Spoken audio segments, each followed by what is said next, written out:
The last comic issue ended with the appearance of Nightmare Rarity. Now we're taking a look at Ponyville, where Celestia's preparations are almost complete. Even the CMC are eager to help, when suddenly the darkness falls over Equestria once again, and Celestia immediately assumes that it's Nightmare Moon. But the silhouette that looms over them doesn't look quite like her. Back to the moon, where the remaining main six try to get through to Rarity, who still seems to be somewhere inside her nightmare form, even mentioning the Cy Stallion movies she likes so much. The others still try to get through to her, even though the controlling nightmare forces are sure that Rarity is gone for good. Spike even comes close, but she is too strong, pushing every pony away, and like last issue, even in Rarity's body, keeps teasing and assaulting Luna about how foolish she was to give up that power, and how it's all her fault that Rarity has now been taken over by them. But once again, the ponies ensure Luna that it isn't her fault. Then, a fight breaks out, and every pony does their best to keep their forces at bay. And even Spike tries his best, but the little dragon gets yeeted, sadly not out of existence, but far away, while the other ponies get captured. Only Luna can get away, to support Ponyville, since there's nothing she can do here. On their way to the dungeons, Pinky seems to have a plan to somehow wiggle out of the situation. Even the corrupted critter that captured her wiggles along, but before we see if her plan works out, all of them get locked away in little cells. All hope seems lost.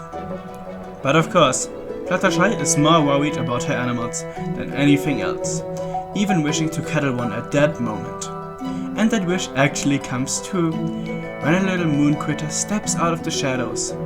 And yes, she wants to take it home with her, saying that it will have a lot of great friends there, including a little dragon. Mentioning him reminds the others that he took a very big fall earlier, as AJ describes it. The fate that they imagine makes Twilight doubt herself and everything she stands for, and that's just because she thinks that her friendship couldn't save Spike. Now we switch to a place Spike got yeeted too. And sadly he isn't dead, but I'm happy to see that he is hurt. Anyway, he is alive and determined to help his friends. He has a long journey ahead of him.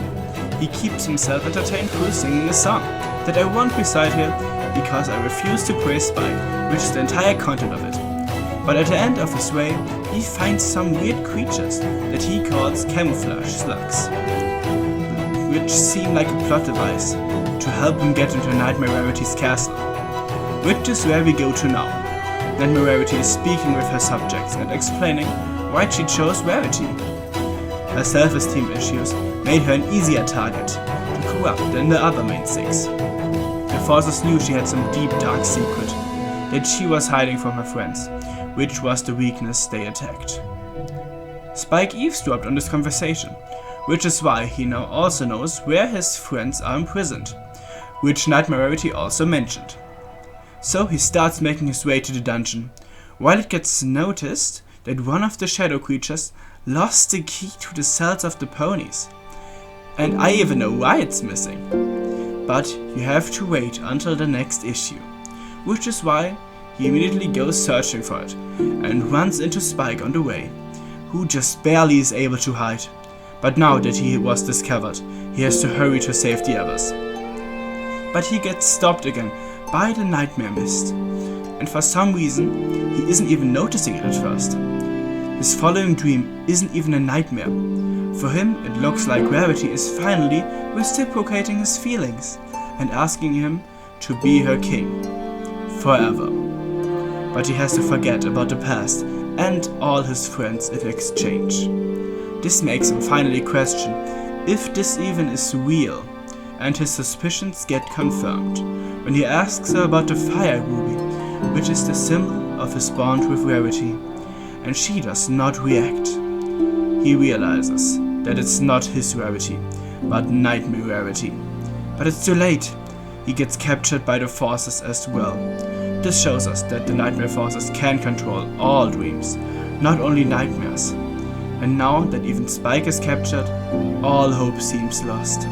But still, Nightmare Rarity ensures that the nightmare has only just begun. And this is already the end of the issue.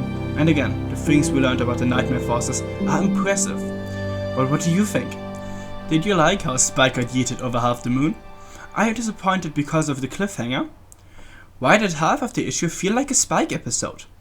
Let me know that until next time, fellow bronies, brony fellas, and bye.